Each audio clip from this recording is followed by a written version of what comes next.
It's presidential, the outcome evidential. We strive for higher mental. This time, no accidental.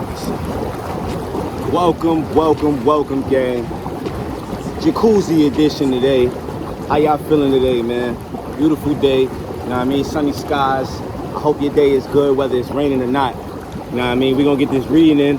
I wanted to get the scenery different, so we're gonna do it right here. You know what I mean? Right in the jacuzzi. A little relaxed, rich living. You know what I mean? Elevate the perception. You know what I mean? Evolve or die.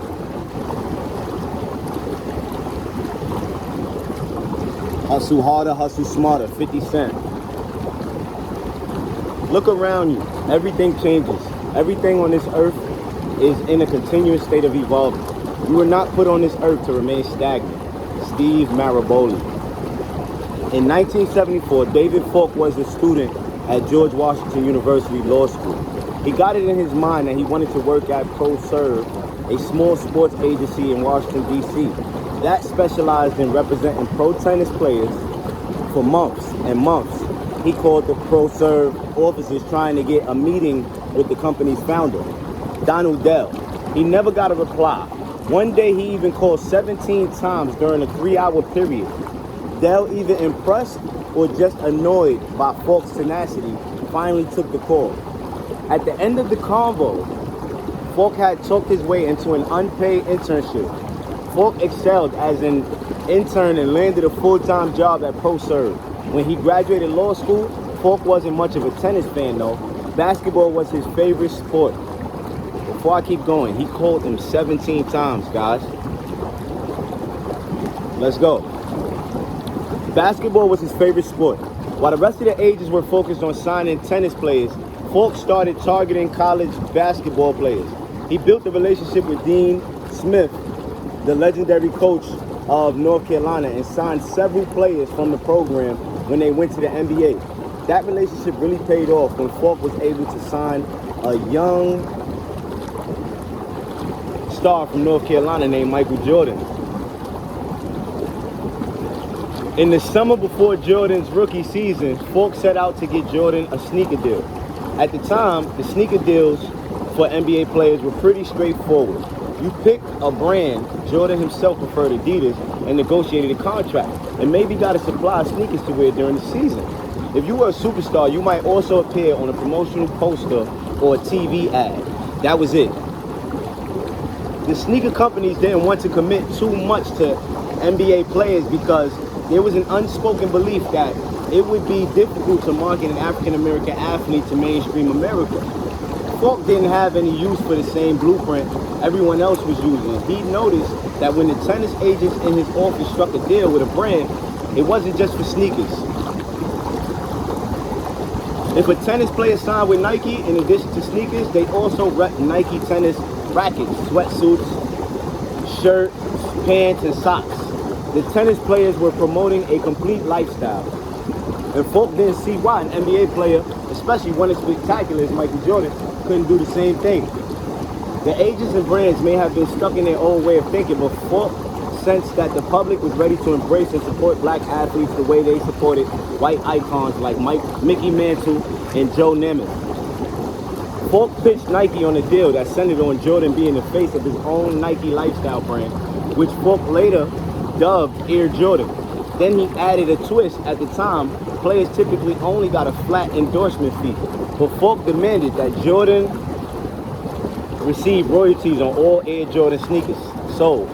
Nike agreed to Falk's term on a 5-year deal, but with a caveat: if Nike didn't sell $4 million worth of Air Jordans in the first 3 years, they could walk away from the contract. They were still skeptical that a black athlete could connect with the American public. They couldn't have been more wrong, and Falk couldn't have been more right. Forget about 3 years. Nike ended up selling $70 million worth of Air Jordans in the first 2 months. After the line launched in 1985, it turned out black NBA players could support a lifestyle brand after all. Falk would go on to become one of the most successful and powerful agents in the NBA history, negotiating over $800 million in salaries. And of course, Air Jordan will become one of the most iconic sports brands of all time. In 2020, it's expected to generate $4.5 billion in sales. Folks' deal for Air Jordan is the type that almost every entrepreneur dreams of. So what enabled him to execute such a winning vision? More than anything, it was his ability to evolve beyond whatever sorts of roles and expectations had been assigned to him and create a new model to support his client. Falk didn't talk his way into pro-serve and then settled into the routine of repping tennis stars. Sure, tennis was extremely popular at the time, but he could sense that the NBA was about to blow. Once he got in the door, he started pushing the company to evolve. By pushing for change, Falk managed not only to change his own career, but also to revolutionize the entire sports marketing landscape.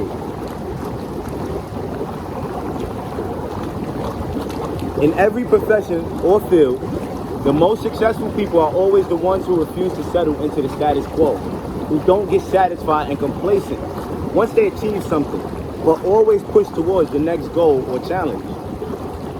In every profession or field, the most successful people are always the ones who refuse to settle into the status quo, who didn't get satisfied and complacent once they achieve something, but I read that over. But always push toward the next goal or challenge. Conversely, people who get comfortable or are unwilling to adapt are usually the ones who get left behind. Know when to shift.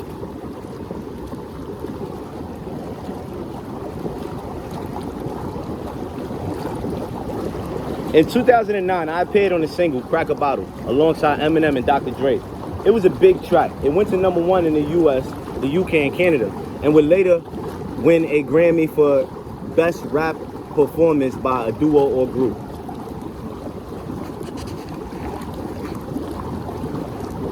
To capitalize on its success, I went on a quick world tour, hitting places like Croatia, Switzerland, and India.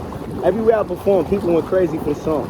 There's nothing like standing on stage in a foreign country in front of 50,000 people and hearing them singing your lyrics. It's an electric energy you can feel running through your body. When I get back to the States, I decided to hit the road for some spot dates. When I performed the same song for American audience, however, the response was totally different. Where the international audience had been alive and pulsing. The US audiences were lethargic.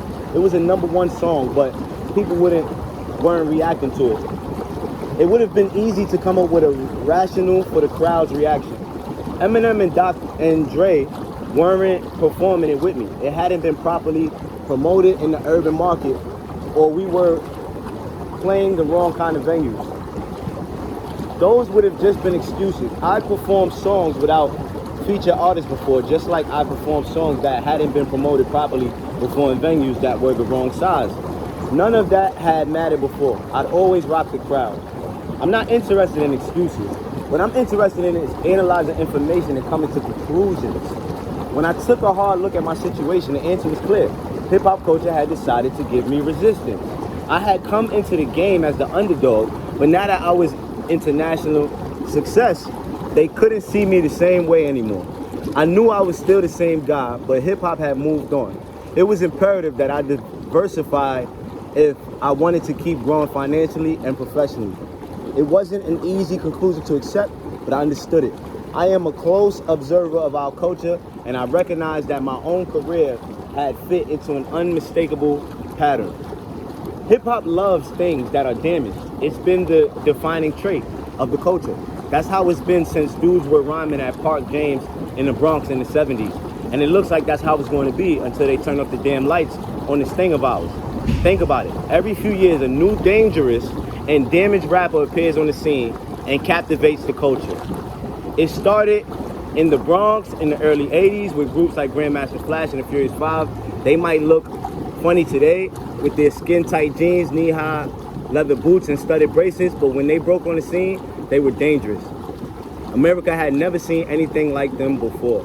And most important, they were damaged. Don't push me because I'm close to the edge. I'm trying not to lose my head.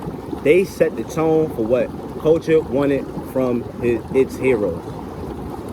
Gang, you already know, that was a super successful read, remember, repeat. You know what I mean? We in the jacuzzi, and I just want to say, have a good day, family. 100. Peace. It ain't additional. No broken bones, but this medicinal loud. I get the feeling that you wishing you could go get it now. Everybody that